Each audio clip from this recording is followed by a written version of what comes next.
Today we're going to be discussing the basic hours of service rules.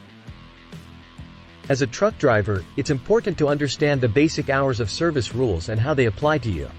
Let's review the main HOS regulations that will have an impact on your driving and rest schedules. The 11-hour rule. The 11-hour rule limits the amount of time you can drive in a single shift.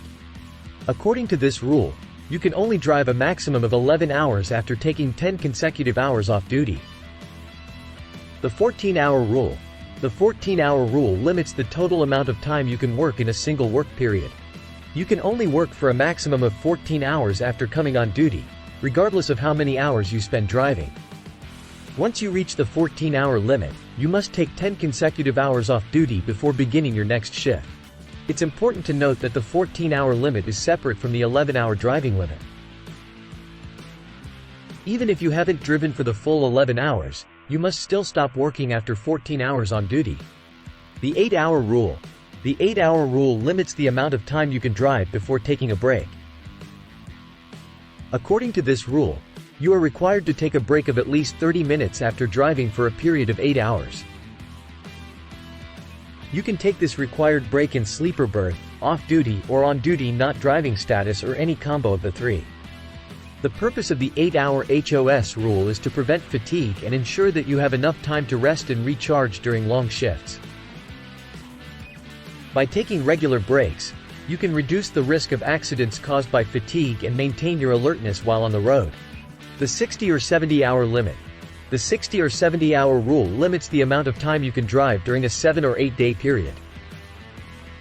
According to this rule, you are not allowed to work more than 60 hours in a period of 7 consecutive days if your company doesn't operate trucks every day of the week. If your company operates trucks every day, this limit is increased to 70 hours in a period of 8 consecutive days.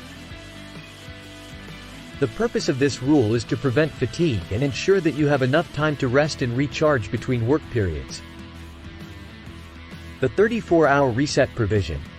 The 34-hour reset HOS provision allows you to reset your weekly work hours to 0.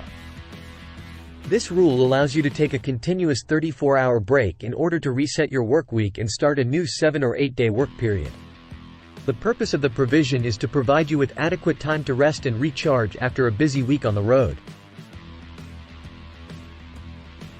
Since hours worked drop off on a rolling basis, using the 34-hour reset is not mandatory.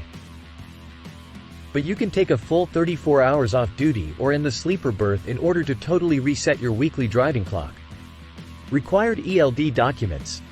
Lastly, there are a handful of ELD-related documents that must be on your truck at all times. These include copies of 8 days of blank HOS logs, your ELD instruction manual, ELD malfunction instructions and ELD info transfer instructions. It's a good idea to keep these together with your other important documents, like your annual truck inspection and cab card, inside your truck cab. Following these basic HOS regulations may or may not improve road safety, but doing so will certainly help prevent DOT violations. Thanks for watching. Be safe out there.